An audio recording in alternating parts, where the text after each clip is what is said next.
All right, this is our 6th webinar of the school year, and today I'm going to go over arrays and loops, which is Fellowship Unit 4, Lessons 1 and 2, and then Intro to Web Development Unit 9. There are different things between Intro and Fellowship, so super important to just quickly go through the whole thing. All right, so we are going to talk about loops and arrays. Basically, an array is a list. It is a different data type, so different than strings and numbers, but it can hold strings and numbers, and it makes it easier for us to organize large collections of data. So anytime that you kind of see any sort of list on the internet, so that could be a shopping list, it could be like all Instagram pictures on an account or something like that, they may be using arrays in order to put them all into the same variable. So here's an example of what arrays look like. So you can see all three of these names inside the brackets are all in the variable called myBFFs. So we can get to all of this data just by referencing this one variable. You can also have an array just this way, like my classes, where everything's on its own line. This is just a code cleanliness thing, but you probably would only do this if the strings are really long. So either way is fine for students to write it in popcode, but as long as it has angle brackets in it, not angle brackets, square brackets in it, that means that it is an array. In order to go through an array, so let's say while you have myBFFs, you actually only want to mention James at some point, you're going to use the index. So array indices start at 0. So the first element of an array is always at index 0, and then it continues to go on. So the length of the array is always one more than the index. So if, for example, we declare this variable best, and we set it to myBFFs and then inside square bracket 0, that means we are looking at index 0. What will be printed to the console is Jill, right? If we change it to 1, it'll be James. If we change it to 2, it'll be Ashley. All right, before we go on, the slide is to remind me to head over to popcode. So if we take a look at popcode, just so that you can see what this looks like, this is a blank array. So if you just want to create an empty array, you've just got to put these angle brackets the same way. If you want an empty string, you just put the quotes. And then let's see, we have one puppy name. So I've named all these puppies. And let's say that I want to log to the console only the name Ralph. So if I only want to name Ralph, I'm going to do puppy names, and this is index 1. Right, here's Ralph. All right, a common mistake way you might see with students is they're trying to get to spot and they say 1, 2, 3, 4, 5. So if they pick 5, you're actually going to get undefined because there is only up to index 4. All right, so that's something if students are confused why they're getting the wrong thing, they might just have this whole indexes thing wrong. We're always going to start with 0. All right, so let's talk a little bit about loops now. Loops are kind of what make arrays so valuable because it's great that we have everything in the same spot, but then if you actually want to log all of these names, you would have to console log 3 times, right? Because if you actually go to popcode, if I just say puppy names, I'm going to get them all in an array and I can't do anything with them here. So if I want all of them, I'm going to have to do 0, and then I'm going to have to copy and paste it and do 1. And that's really annoying, especially if you have thousands of Instagram pictures or tens or hundreds of things on your shopping list or whatever you're buying. It's super valuable to be able to just loop through and like refer to all of these. So in order to do that, there are several different ways to loop. The first way that I'm going to go over is for each. For each is something that program managers last year already learned, and we are keeping this for our fellowship class because our students last year already learned it. But we are actually not teaching for each in our intro classes anymore. All right, so this is what for each looks like. What is easy about for each is it looks just like a function, and it also looks very similar to a click handler. So if you take a look at it, you're going to take this function, right? This is just like a regular function. And you're just going to add the name of the array dot for each in front of it, right? So we have name of the array dot for each, and then you're going to give that function a parameter, all right, and that parameter is going to reference the array element, and then you're going to reference that parameter in the bottom so that you know that it is referring to the array element. So this could be called friend, it could be called name, right, because we have names of the friends. It could be called X, but as long as it's the same as here and here. All right, so I'm going to show you what this looks like in pop code. Here I've got my lovely puppy picture, but I only have this first dog picture showing up. So if I want this to be a for each loop, then I'm going to start with the name of the array. So that's photos, photos dot for each. And then I'm just going to write myself a function, and I'm going to call my parameter dog, right, for each dog. All right, open that up, close it here. And then what you'll see right away is I've got 5 of the same dogs. And the reason why I have 5 of the same dogs is because I'm saying loop through this array, all right, and this array has 5 elements in it. And each time I want you to append to the body photo 0, right? If I change this to 1, it's going to show the same dog here. If I want it to loop through each of these individual dogs, I've got to use this parameter. So if I change this to dog, there we go. I've got all 5 of my dogs here. All right. So this is how I would show all of them using for each. All right. So yeah, I've got an example here just in case. All right. So let's talk about intro. In our intro classes, we're going to use for of this year. So a for of loop looks a little bit more like one of the traditional for loops. For of, you're going to keep that same second line. So you're still going to say where you're going to append it. You're still going to use a parameter here to talk about the array element. But you're going to say like for, here's the parameter, which you're defining.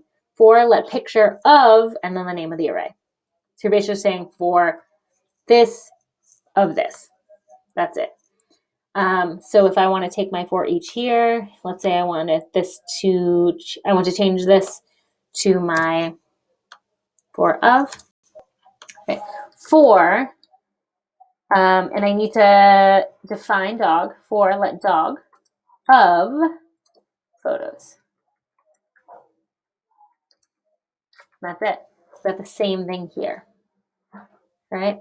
So the next thing here would be, what if I want this to loop through, but let's say like I don't want to include this picture, or I don't want to include this picture, or I want my loop to be a little bit more flexible, because in this you don't have a choice. If it's in the array, all of them are going to be there.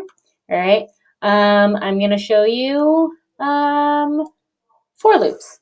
So this is a traditional for loop. It's like the most old school option. It's a little bit more flexible because it asks you to give more information, and that information can change. So for a for loop, what's cool is you're going to define where it starts. All right, we always use I. It could use something else, but it's pretty typical to use I. So you're going to say the index is going to be 0. So I'm going to start at the beginning, right? And then I'm only going to run for as long as the length is. So you have to say the beginning and the end. And then you're also going to say what you're going to change it by. So plus plus means add 1. All right, so let's say I want it to actually start with picture 3, right? I'm going to use I equals 2, right? And I want it to go 100 times, and I want it to change by 3 every time. I would use this. So this is a lot more flexible, right? So if I change that for let I equals 0, I is going to be less than photos dot length, and I want I plus plus. All right, notice that there is no dog, so I've got to take the dog out, and I'm going to do photos 0. Oh, sorry, for photos I. There we go.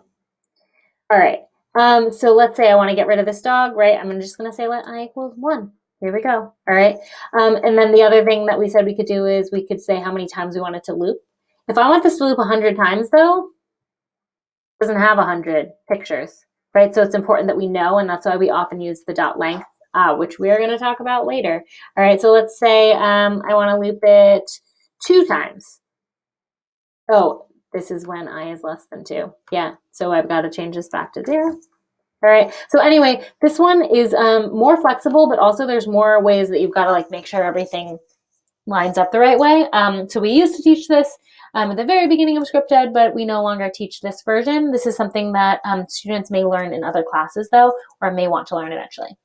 One thing that I skipped actually as I was going through the slides is there's also an option of for of called for in, where you just change this of to in. We use this for objects, which we will get to in webinar 7. Oh no, we will get to in webinar 6 part 2, objects. All right, and then the last kind of loop that I want to show you is while loops. This is taught in our Fellowship 2 class. While loops, you need the least amount of information for, so while loops are very good when you do not know when you want something to end. So if you don't actually know how many loops you want it to make, you're going to use while. So in this example, this is going to run as long as the age is less than 10. So as long as age is continuing to be less than 10, it's going to continue to log your age is less than 10.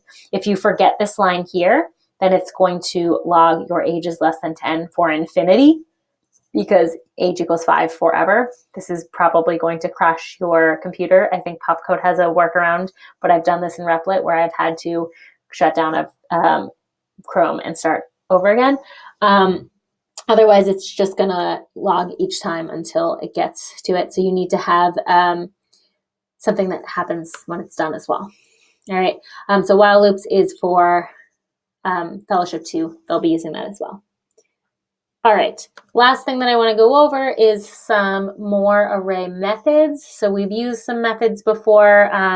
Use like slice and things like that for your Pig Latin project. We're going to use .push and .length, and I already referenced that length.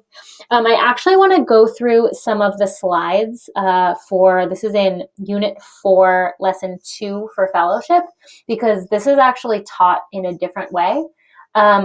So the direct teach is actually going to teach students kind of like how to Google.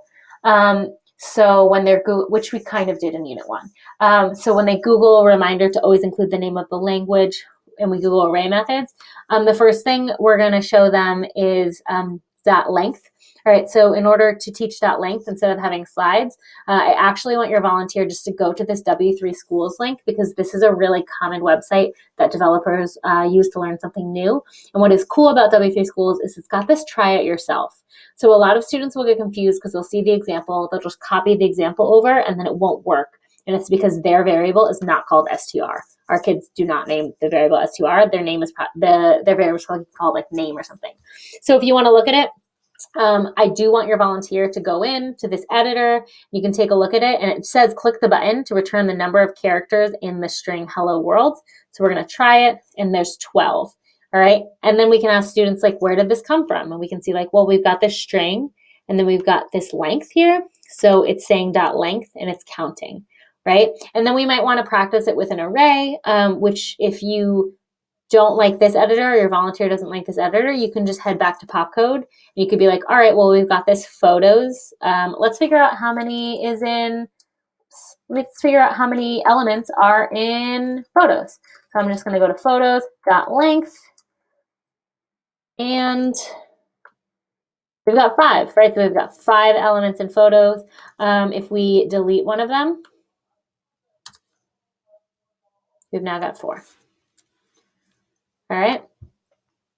And then the only thing in the slides that it asks then is sort of like a turn and talk to have students talk to each other about what does length do. You can do this full class if you want to afterwards, and then asking them, what does this block of code do, right? So this block of code with, again, my BFFs is going to give you the length of that, and it's going to be 1, 2, 3. So even though Ashley is going to be at the index of 2, the length is 3. All right, same thing with .push. With .push, I have volunteers going to MDN, which is another website that developers use. It's one of the first ones that comes up in Google as well. So it says here, the push method adds 1 or more elements to the end of an array and returns a new length of the array. So that means that we are adding something to the array. So if we can look at this demo, we can, it's got the code here and we can run it, but basically have your volunteer walk through this, which is, if we have an array that is animals, there's pigs, goats, and sheep in it, and then we know that we are pushing in cows, right? That means our new array is going to be pigs, goats, sheep, and cows. So it goes to the end, all right? This is always going to add your last thing to the end. If we want to push 3 things, it's going to continue to be pigs, goats, sheep, cows, chickens, cats, dogs. All right, so we can take a look at this. It's telling you what the expected output is. Yeah, you can see how dot push works as well. So again, we've just got to turn and talk. What does that push do, right? It adds an element to the end. So here we have my BFFs, Jill, James, Ashley. I'm going to push in my name, Emily. And then if we console log my BFFs, what you will get is not a number. You would get Jill, James, Ashley, Emily. And then if you used my BFFs.length, it would change from 3 to 4. All right, that's it. That's everything I've got for you. I am linking the intro 9.2 independent practice for you to check out 4 of, all right, in this Avengers activity, which will ask you to basically write the for loop that'll iterate over Avenger picks.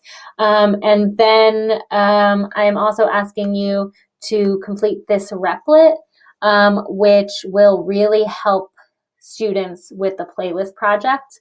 It is asking them to make a guest list, add guest names, and what they're going to bring to the party.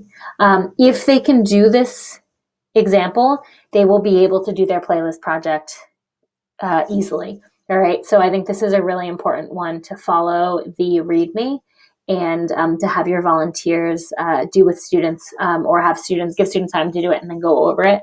And then one other tip for this is, in order to do this, you actually need to also learn a little bit about .empty. And this is the same way it is posed to students of like, hey, go to .empty on W3 schools and figure out how to use it, so that you don't have the same thing showing up over and over and over again. And volunteers can help them with that as well. So that is it for Raisin Loops. Feel free to Slack me, find me if you need help. And Carolyn will be posting about objects soon.